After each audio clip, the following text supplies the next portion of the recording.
नमस्कार, स्वागत है आपका बुलेटिन के special segment CM highlights today में। मैं हूं आपके साथ शिवा। देखिए हमारे साथ कि कैसे मुख्यमंत्री डॉक्टर मोहन यादव की पहले मध्य प्रदेश को बदल रही हैं।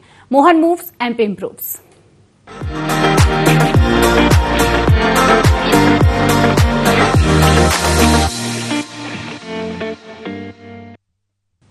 शुरुआत करेंगे खबरों की, जहां आज से भगवान भोलेनाथ की आराधना का पवित्र श्रावण मास प्रारंभ हो चुका है और इस अवसर पर मुख्यमंत्री डॉक्टर मोहन यादव ने प्रदेशवासियों को शुभकामनाएं देते हुए कहा कि यह महीना श्रद्धा, भक्ति और आध्यात्मिक ऊर्जा का प्रतीक है। मुख्यमंत्री ने बताया कि महाकालेश्वर, ओमकारेश्वर सहित प्रदेश के सभी प्रमुख तीर्थ स्थलों पर कांवड़ियों और श्रद्धालुओं की सुविधा के लिए जलपान, पेयजल, चिकित्सा और अन्य आवश्यक व्यवस्थाएं सुनिश्चित की जा रही हैं ताकि श्रद्धालुओं को किसी प्रकार की परेशानी न हो। तो आपको बता दें कि आज से पवित्र सावन मास शुरू हो चुका है। सीएम डॉक्टर मोहन यादव ने प्रदेशवासियों को इसे लेकर शुभकामनाएं भी दी हैं और श्रद्धालुओं की सुविधाओं को लेकर भी यहां पर जानकारी दी है। कांवड़ियों के लिए व्यापक इंतजाम किए गए हैं।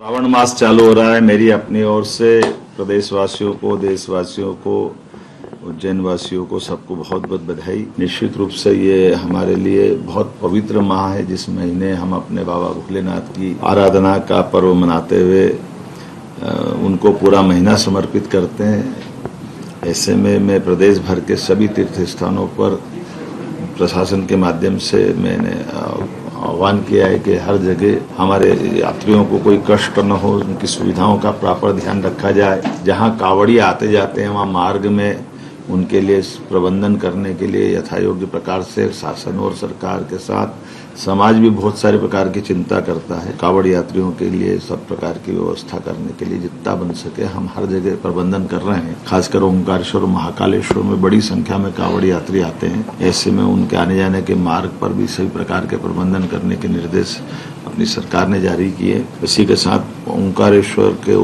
साथ ही साथ अमरकंटक पे भी छत्तीसगढ़ और मध्य प्रदेश की काफी बड़ी संख्या में हमारे यात्री वहां भी आते जाते हैं। मैं उम्मीद करूंगा कि दर्शन की व्यवस्था, पार्किंग की व्यवस्था, प्रबंधन, कुछ रास्ते में जलपान या अन्य प्रकार के प्रबंधन करने के लिए भी सरकार तालमेल कर रही है। इसमें उज्जैन की तरफ महाकाल मंदिर समिति को भी मैंने कहा कि पर्याप्त रूप से जिनको फलाहार लगता है या इस प्रकार के प्रबंध लगते हैं हमारी व्यवस्था रहना चाहिए। जलपान की व्यवस्था भी होना चाहिए। ऐसे इंदौर प्रशासन से भी कहा है, वो भी प्रबंधन कर रहे हैं।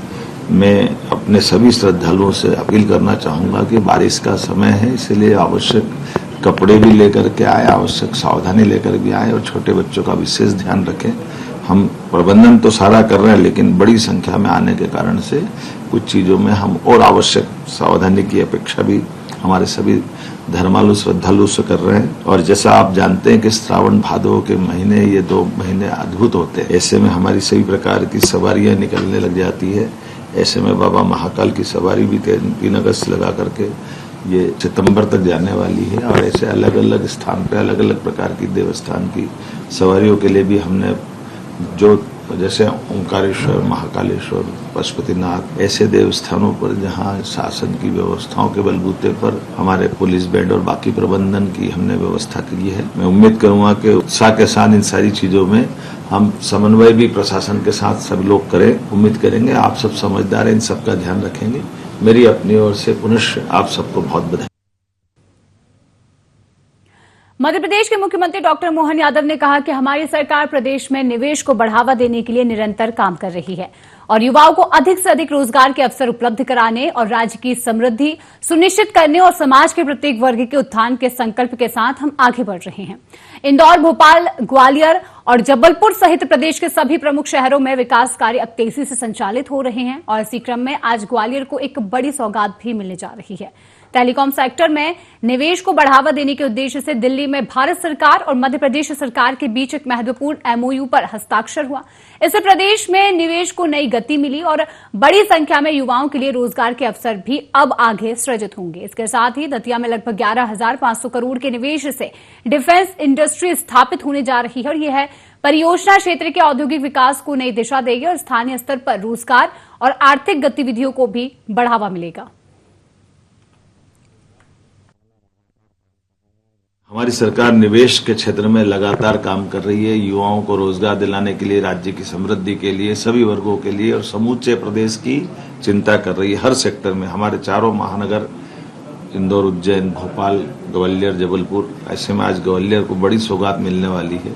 ग्वालियर में टेलीकॉम सेक्टर को लेकर के आज मध्य प्रदेश सरकार और भारत सरकार के मध्य सायंकाल दिल्ली में एक बड़ा हमारा MOU होगा। हम बीच में हमारे इसी अनुबंध के बलबूते पर टेलीकॉम इंडस्ट्रियों को लेकर के पूरे देश की इंडस्ट्रियां मध्य प्रदेश में निवेश करेगी। इससे में बड़े पैमाने पर युवाओं को रोजगार मिलेगा। वैसे भी ग्वालियर और चंबल का अंचल हमारे लिए हमारी टॉप प्रायोरिटी पे दतिया में 11,500 करोड़ से ज्यादा के डिफेंस की एक इंडस्ट्री आने वाली है, जिसका हमको लाभ मिलने वाला है। और उसी के साथ साथ हमारे बीते समय में शिवपुरी में 2,500 करोड़ की इंडस्ट्री का भूमि पूजन हमने किया था, जो अडानी कंपनी उसके द्वारा होने वाला है। उसके साथ साथ गुना के अंदर भी और भविष्य की दृष्टि से लेदर पार्क से लेकर के सभी प्रकार की इंडस्ट्रियों का पूरा प्रदेश के अंदर माहौल बना हुआ है। मैं उम्मीद करूंगा कि हमारे राज्य आज सबसे तेज गति से विकास और विकसित होने वाले राज्य में शामिल हुआ, जहां रोजगार पर कई प्रकार की इंडस्ट्रियों का पदार्पण हुआ है। देशी, विदेशी और प्रदेशी हमारी सभी प्रकार की इंडस्ट्री और उद्योगपति आकर के निवेश कर रहे हैं। आइए मध्य प्रदेश की प्रगति के साथ चलिए।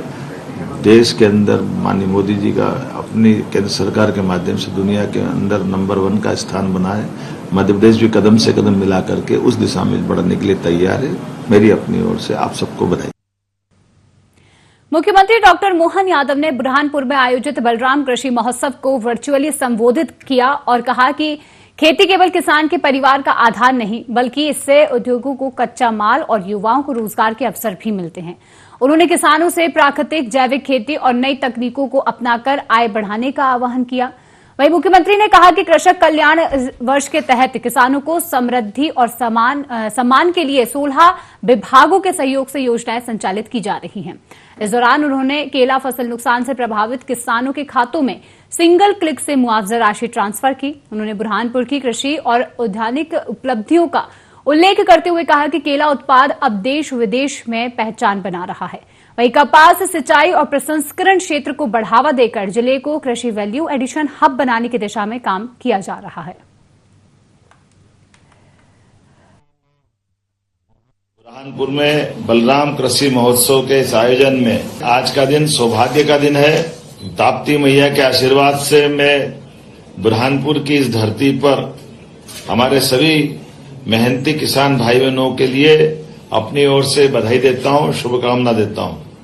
हमारी सरकार किसान कल्याण वर्ष में हमारे किसान साथियों के हर दुख दर्द सहित उनकी कल्याण की, उनकी समृद्धि की, उनके सम्मान के लिए सब प्रकार के काम कर रही है। इस आयोजन में सेवा और सुविधाओं के माध्यम से सरकार सारी व्यवस्था जुटा रही है। हमने अपने बीते समय हुए नुकसान की भरपाई भी सिंगल क्लिक के माध्यम से करना, तो मैं पहले अपना काम कर देता हूं। जोरदार ताली बजाएं। सिंगल क्लिक के माध्यम से हमारे अपने सभी बहन भाइयों के खाते में केले की फसल के समय जो नुकसान हुआ उसकी पूर्ति करने के लिए हमारी सरकार सदैव किसानों के कल्याण के लिए साथ में खड़ी है। ताप्ती मैया के आशीर्वाद से यहाँ कृषि से लेके कपड़ा और दवा से लेके फर्नीचर, पाइप निर्माण से लेके कृषि उपकरण तक सब कुछ निर्माण होता है बुरहानपुर की धरती पर। एक जिला एक उत्पाद में बुरहानपुर को केला प्रसंस्करण को राष्ट्रीय सम्मान मिला है। और अब केले के लिए फसल में केवल फल नहीं, इसके रेशे से कपड़े उत्पादन के लिए भी हम लोग, और न केवल कपड़ा बल्कि सजावटी सामान से लेकर कई प्रकार के ऑनलाइन प्लेटफॉर्म के माध्यम से अब जो कमाई हो रही है वह देश विदेश तक बुरहानपुर की पहचान बन रही है। फसल के विविधीकरण में भी बुरहानपुर के किसानों ने कमाल किया है। दिल्ली के विज्ञान भवन में देश के पहले टेलीकॉम मैन्युफैक्चरिंग क्लस्टर की स्थापना को लेकर मध्य प्रदेश शासन और भारत सरकार के दूरसंचार विभाग के बीच एक ऐतिहासिक MOU पर हस्ताक्षर किए गए। इस अवसर पर मुख्यमंत्री डॉक्टर मोहन यादव और केंद्रीय संचार मंत्री ज्योतिरादित्य सिंधिया मौजूद रहे। मुख्यमंत्री डॉक्टर मोहन यादव की उपस्थिति में ग्वालियर में टेलीकॉम मैन्युफैक्चरिंग जोन की स्थापना के लिए महत्वपूर्ण समझौते को अंतिम रूप दिया गया। इस मौके पर मुख्यमंत्री ने कहा कि यह पहल मध्य प्रदेश को दूरसंचार विनिर्माण के क्षेत्र में नई पहचान दिलाएगी। साथ ही साथ इससे निवेश को बढ़ावा मिलेगा, औद्योगिक अधोसंरचना मजबूत होगी और उच्च प्रौद्योगिकी आधारित विनिर्माण को नई गति मिलेगी। मुख्यमंत्री ने कहा कि इस परियोजना के माध्यम से प्रदेश में बड़े पैमाने पर रोजगार के नए अवसर सृजित होंगे और मध्य प्रदेश देश के उभरते औद्योगिक एवं तकनीकी केंद्र के रूप में अपनी स्थिति और भी मजबूत करेगा।